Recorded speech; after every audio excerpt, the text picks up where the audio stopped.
Hola, ¿cómo están? Bienvenidos a este espacio de entrevistas acá en la radio. En esta oportunidad vamos a hablar de salud y fíjense, dicen de él que es el segundo cerebro. Hace mucho tiempo atrás dijeron que toda enfermedad empieza ahí mismo. También que es ahí donde se produce gran porcentaje de la felicidad.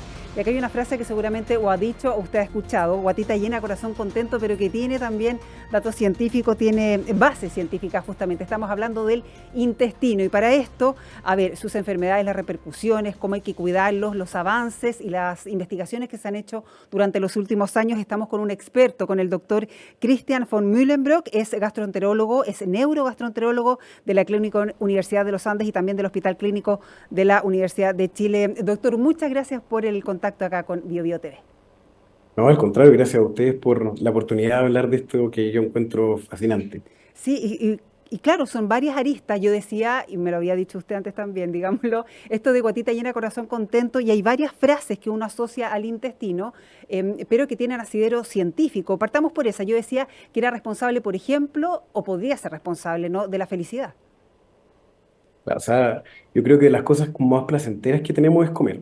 Y Sí. no es casualidad que, de hecho, uno tiene que estar estimulado a comer, uno tiene que estar estimulado a disfrutar de la comida, a disfrutar de todo este proceso.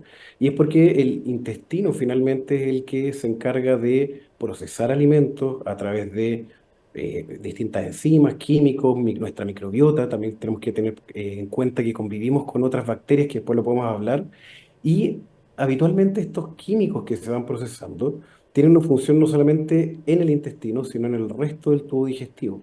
Y es por eso lo que tú decías como de guatita llena, corazón contento, es porque muchas veces muchos síntomas más allá del intestino, más allá del dolor, que tiene que ver a veces con la felicidad, el estado anímico y otras cosas, pueden venir en relación a lo que estoy consumiendo o cómo estoy procesando los alimentos. Ujú. Así que parece que sí tiene algo más de ciencia más allá de solamente algo teórico o algo que nos cuentan las abuelitas. Claro, algo de gusto. Cómo se están procesando, pero también ahí se produce un gran porcentaje de serotonina, ¿no?, que es justamente lo que nos brinda felicidad. Exacto, o sea, hay varios neurotransmisores que son los químicos que como que hacen comunicar una neurona con la otra. Ujú. Una es la serotonina que viene del triptofano. De hecho, el chocolate es uno de los componentes uno de los alimentos que más genera triptofano y eso a través de eso la serotonina. Por eso el chocolate nos puede dar alegría. O hay estudios también con respecto al chocolate.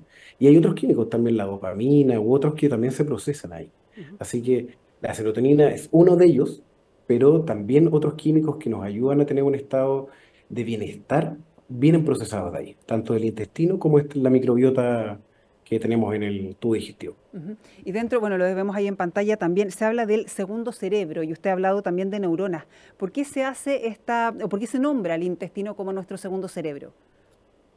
Ya, en general, no es que tengamos un segundo cerebro, pero el tubo digestivo está lleno de neuronas. O sea, tenemos neuronas tanto para que se mueva el tubo digestivo. El tubo es un tubo con músculo Ujú. que tiene que hacer que la comida pase de la boca hasta que lo botamos en el baño.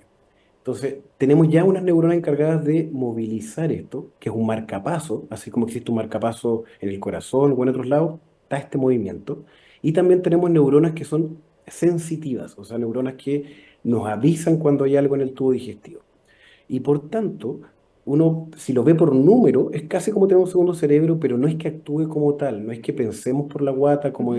él se decía antiguamente, pero sí está lleno de neuronas que al fin de cuentas están comunicadas con el cerebro, y eso está comunicado a través de un nervio que se llama nervio vago. Entonces no es algo teórico, sino que es algo que está comunicado. Y por ejemplo, no sé, uno siente mariposas en la guata cuando está enamorado, o siente guata apretada cuando está, es porque está comunicado. Pero no es que tengamos un solo cerebro, sino que finalmente son neuronas parecidas que están en un lado y en el otro y que pueden reaccionar frente a los mismos estímulos. Sí, justamente, y en episodios de estrés, por ejemplo, también hay mucha gente que se le gatilla ahí.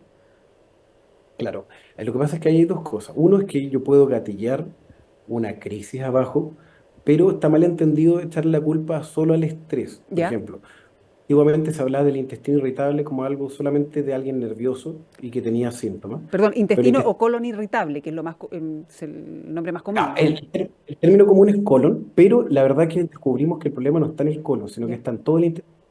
Por eso cambió el nombre, Ujú. de que ya uno habla de que todo el intestino, entre comillas, es irritable. Ya. Pero es una enfermedad de abajo, no es una enfermedad neurológica o psicológica. Ujú. Y finalmente lo que hace, cuando yo estoy estresado, yo estimulo abajo y si yo tengo una enfermedad abajo, voy a gatillar una crisis. Mm. Eso en alguien que tiene una enfermedad. Pero cualquiera de nosotros que pasó un mal rato o tuvimos una pérdida o algún estrés, podemos también gatillar un dolor o una molestia abajo. Y eso es por la conexión que hay entre arriba y abajo. Ya, o sea, claro, que desde el cerebro, de la cabeza, deriva y afecta, o el síntoma está entonces en el intestino. Exacto, completamente. Mm. De hecho, existe hasta la migraña abdominal, o existen cosas que yo puedo manifestar, no solamente arriba, sino que puedo estar manifestando problemas neurológicos Sí, en el tubo digestivo. sí. Doctor, claro, y a propósito de esto del intestino irritable, ¿no? Hay algunos síntomas que son no digestivos, ¿no? Claro, el intestino irritable habitualmente lo que se caracteriza por dolor. Yo tengo dolor abdominal asociado a algún cambio del tránsito, ya sea diarrea o sea constipación. Ya, Pero eso finalmente gatilla otras complicaciones. Puede gatillar desde mal dormir, y eso es un círculo vicioso que voy ya. generando otras cosas. Puede generar trastornos del ánimo. Si yo tengo una mala digestión, me siento mal con el estómago constantemente, puedo gatillar otras cosas, sobre todo a nivel anímico y del sueño. Y también, mediante otros procesos, también puedo generar alteraciones nutricionales Mm. u otras cosas ya más complejas. Mm. Se lo pregunto porque esto ahora ya sabemos que es intestino irritable, no colon irritable, pero es algo que uno o escucha mucho o a lo mejor las mismas personas frente a algunos síntomas le atribuyen derechamente que es intestino irritable y no es tan así. ¿Qué tan prevalente es esto en nuestro país? El intestino irritable nos tocó hacer un estudio hace algunos años en población general, es ¿Ya? más o menos un 25%. O sea, es frecuente. Mm. El tema es que no todos van a tener la misma afectación. Hay gente que va a tener solo un poco de dolor y de repente alguna crisis de diarrea, por ejemplo, y otras personas que viven toda la semana o casi todos los días con dolor o algún problema para ir al baño, pero es frecuente y la gente tiende a echarle a veces la culpa a todo el intestino irritable Sí. cuando puede haber otra enfermedad detrás. De ahí la importancia también de no quedarnos tranquilos con que es solo intestino irritable, sino que ir a buscar qué podría haber además de eso. Sí, ¿y a qué señales, doctora, hay que estar alerta? Porque uno, claro, podría vivir y decir cada episodio o ciertas características, me va a pasar esto y vivir así, o automedicarse, en fin. Pero ¿qué señales nos tienen que decir, ojo, acá hay que consultar? Lo primero es que no es normal tener dolor ni hinchazón. Puede ser común, pero uno no tiene que acostumbrarse a vivir con eso. Muchas personas que de repente uno ve en la consulta que es como, no, llevo años con esto y siempre asumí que era normal, o llevo años pasándolo mal y todos me dicen que es porque estoy estresado. Entonces, yo creo que el primer mensaje o mito que hay que sacar a la gente es, no es normal tener dolor o tener hinchazón. Ya, Entonces, que sea grave, con esto no quiero decir que sea grave, sí, pero sí. no es normal, o sea, tengo que buscar qué hay. ¿Qué síntomas de alarma uno tiene que buscar? Que esto, por ejemplo, haya partido de edad más tardía. Habitualmente todos estos trastornos del eje cerebro-intestino parten alrededor de los 20, 30 años. Ujú. Si esto ya empieza a pasar por primera vez después de los 50, o se asocia porque empecé a bajar de peso, o tengo algún déficit nutricional, o empiezo con deposiciones con sangre, cosas que digo, esto está más allá de algo solamente dolor, yo debiese consultar". Ujú. Yo leí algunas publicaciones internacionales que daban cuenta o hablando del colon o del intestino irritable, que tiene algo que ver el post-COVID, que algunas personas que tuvieron COVID o con ciertas características son más propensas a tener esto. ¿Se ha estudiado? ¿Hay algo claro con respecto a eso? Lo que pasa es que el COVID, de hecho, lo que más afecta después del sistema respiratorio Sí. es el tubo digestivo. Y los receptores de este virus están muy, muy ubicados en todo el tubo digestivo, desde el esófago, o sea, donde tragamos, Ujú. hasta el colon. Entonces, post-COVID se ha visto que hay personas que quedan con problemas para tragar, que sería arriba, otros quedan con una cosa que se llama dispepsia, o sea, dificultades para digerir la comida en el estómago, y otros quedan con intestino irritable. Y eso es porque el intestino irritable es la afectación de estos dos grupos de neuronas que hablábamos al principio, tanto las sensitivas, o sea, las Ujú. que dan dolor, y la motora, la que da el movimiento. Por tanto, un COVID u otras infecciones bacterianas, virales, lo que pueden hacer es inflamar estas dos neuronas y al inflamar estas neuronas generan un cuadro de dolor, intestino irritable y trastornos del tránsito.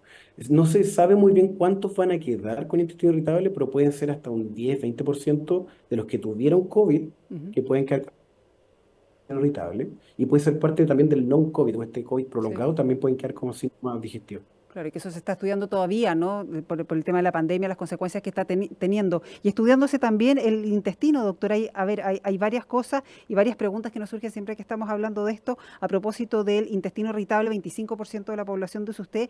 Y claro, ahí hay más de alguna persona que está con susto si esto podría derivar en otro tipo de patología, en úlcera, en el cáncer incluso, que también hay un tipo de cáncer relacionado por ahí que está aumentando. Claro, el intestino irritable como tal, que es dolor y alteración del tránsito, no genera, para no alarmar, no Sí, genera sí, riesgo de cáncer, ya. pero sí puede simular. O sea, yo puedo confundirme y creer que es un intestino irritable y ser otra cosa. Ujú, Y ahí va con la pregunta de que, claro, el cáncer de colon ha ido aumentando también en el tiempo. Y esto no se sabe muy bien si esto es por el cambio de dieta o por cambios en la microbiota, los bichitos que tengo adentro. Y un dato que es súper alarmante es que gente nacida después del sí. 75, 80, llámese millennials, tenemos 4 veces más riesgo de cáncer de colon que un baby boomer, que alguien que nació antes de los 50.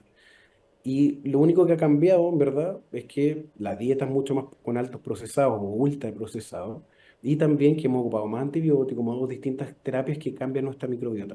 Mm. Entonces, esto es una teoría, pero sí, esto ha ido cambiando a lo largo del tiempo. Sí, y aumentando también. Y impresionante el dato que nos da, 4 veces más riesgo las personas que nacieron después de esos años, ¿no? Entre el 75 y el 80. Estamos hablando con el doctor Christian von Mühlenbrock, es gastroenterólogo, neurogastroenterólogo de la Clínica Universidad de los Andes y del Hospital Clínico de la Universidad de Chile. Doctor, vamos a hacer una pausa, pero antes, usted ya lo acaba de mencionar, la microbionta, que pareciera ser ahora hay algo que hay que ponerle mucha atención, que tiene que ver también, ¿no? Por supuesto, con el intestino, pero también, bueno, con nuestra felicidad, con las enfermedades, con otras enfermedades que se puedan generar. Así que vamos a hablar de eso al regreso de esta pausa.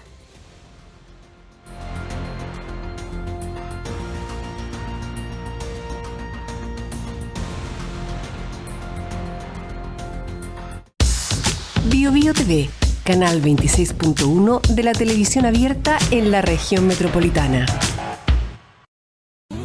De lunes a viernes, pasadas las 10, continúa tu mañana con el Expreso Bio Bio. Lo que está pasando y los temas más relevantes los conocemos y escuchamos al instante. Acompáñate y viaja junto a nosotros. Expreso Bio Bio.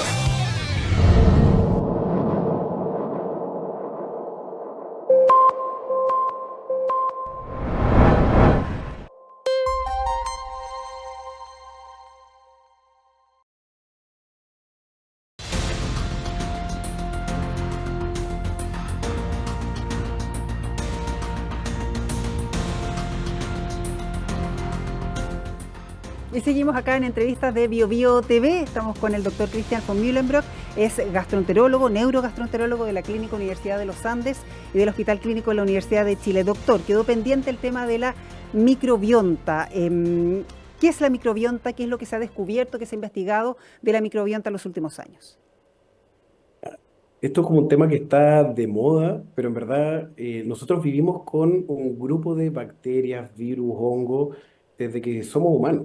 Ujú, De hecho, más que un solo organismo, algunos dicen que somos un superorganismo, como un ambiente ecológico donde tenemos más bacterias que células en el cuerpo. ujú, A ese nivel importante es la relación que tenemos. Y así como se ven los tiburones que viven con unas rémoras que van como ujú. comiendo los parásitos, o vemos como algunos pajaritos le comen cosas a elefantes y hay una relación simbiótica, o sea, como que uno se beneficia del otro. También nos pasa con estas bacterias, virus, hongos que tenemos dentro del cuerpo. Y claro, no solamente está en el intestino, que es como lo que uno más le suena, sino que tenemos microbiota a nivel oral, vaginal, de la piel, de distintas partes.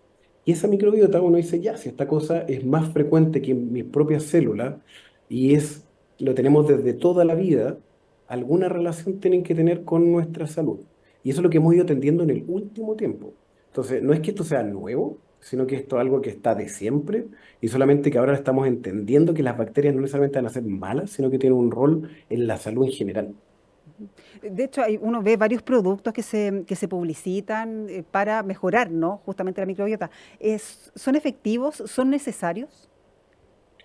Ya, lo más importante para mantener una microbiota, que tampoco sabemos que es una microbiota sana, esa es como la primera pregunta, porque uno ¿Ya? dice, Ah, ¿qué es una microbiota sana? No sabemos. No sabemos porque cada uno tiene microbiota distinta. Es uno de los desafíos que tiene la medicina ahora de cómo regularla, es entender qué es lo sano y qué es lo no sano para cada persona. mm, Ahora, Teniendo eso, uno dice, ya, difícil de poder regularla si no sé qué es lo normal. Claro. Pero, ¿qué se ha visto? Que entre más diversa la microbiota, más funciones tiene favorables para mí. Ujú. Y con diversidad me refiero a no necesariamente que tenga una cepa probiótica más o menos, que es lo que se publicita, sino que lo que necesito es tener, y suena como el típico mensaje que uno da, que casi nadie nos pesca como médicos, pero es una balanceada, el deporte, el ejercicio, Sí, que eso es lo que finalmente más ayuda a que mi microbiota sea diversa. Es como yo tener un jardín, más que plantar semillas, me sí. sirve mucho más regarlo, poner nutrientes, como que tengo que tener como el ambiente bueno para que crezcan bien las plantas. Ujú. Claro, y justamente también preguntarle por, bueno, la alimentación. Usted dice las claves que se dan para distintas patologías además, ¿no?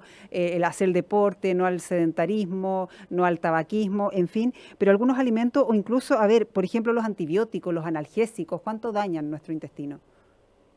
Como tenemos una relación continua con estos microorganismos, si yo doy algo, por ejemplo, que va a matar una infección, aunque sea buena, o sea, mala, yo estoy también matando mis bacterias buenas, Ajá. entonces la microbiota.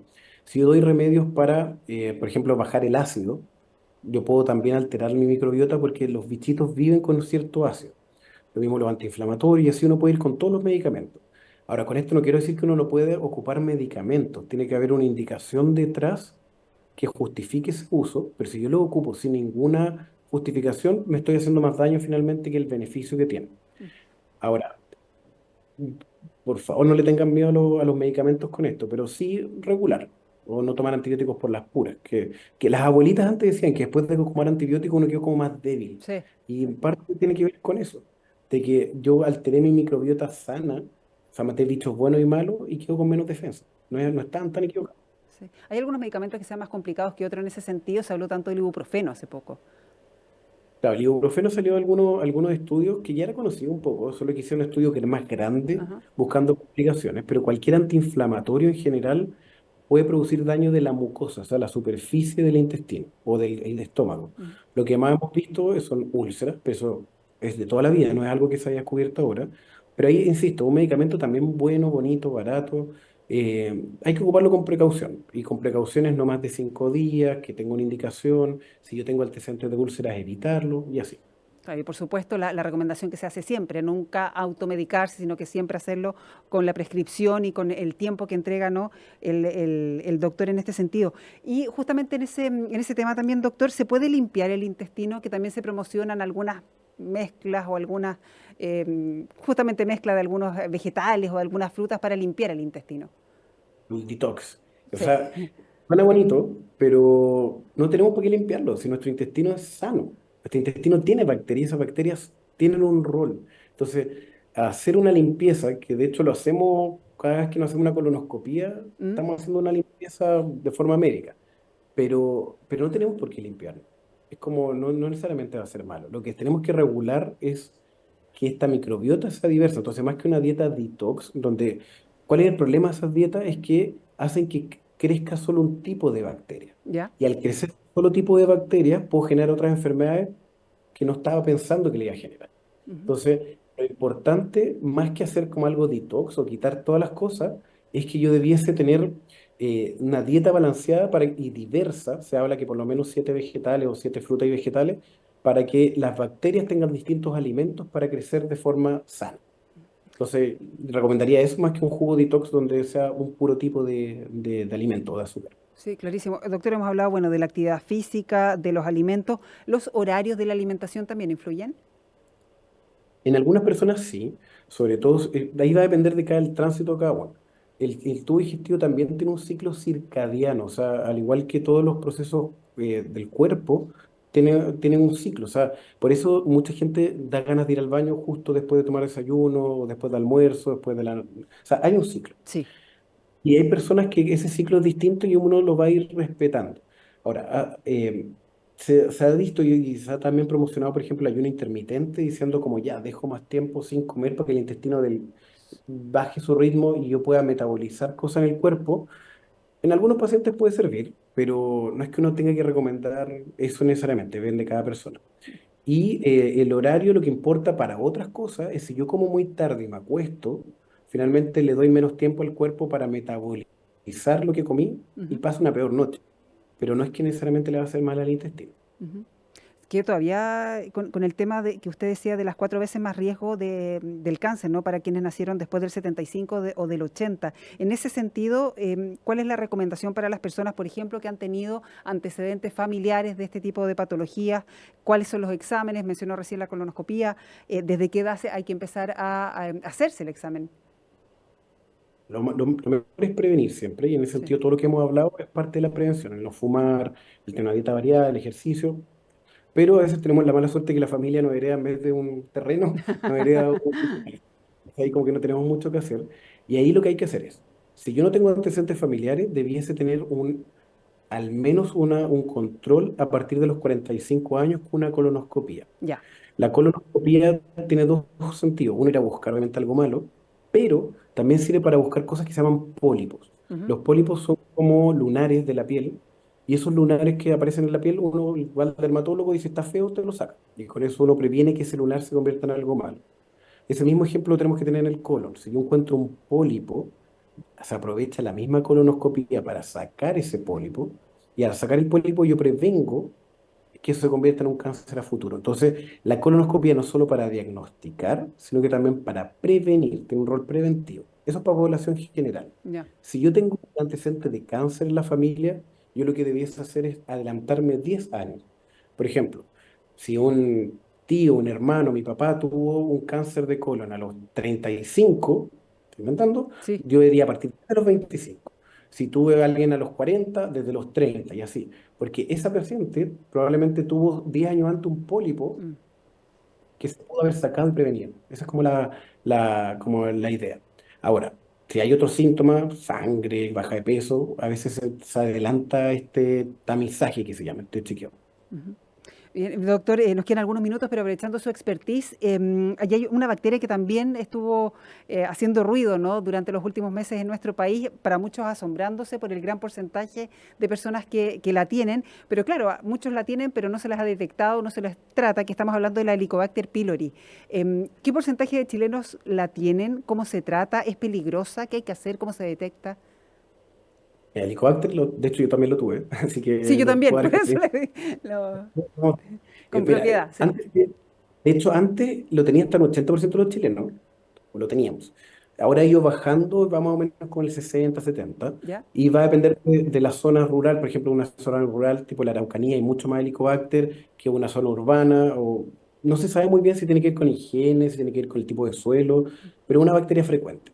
Ahora, ¿por qué hay que buscarla? Uno, porque puede causar desde síntomas súper inespecíficos, malestar, un poco de ardores de la guata, incluso úlceras, pero el principal factor o utilizar motivación para tratar esto es porque es el principal factor de cáncer de estómago en Chile. Ujú. O sea, en Chile el 90% de los cánceres de estómago fueron porque tuvieron Helicobacter pylori que se inflamó hasta que generó un cáncer. Ujú. Si yo trato eso, yo puedo reducir, no necesariamente el 90%, pero puedo reducir en gran cantidad los cánceres de estómago. De hecho, países con bajo Helicobacter pylori casi no tienen cáncer de estómago.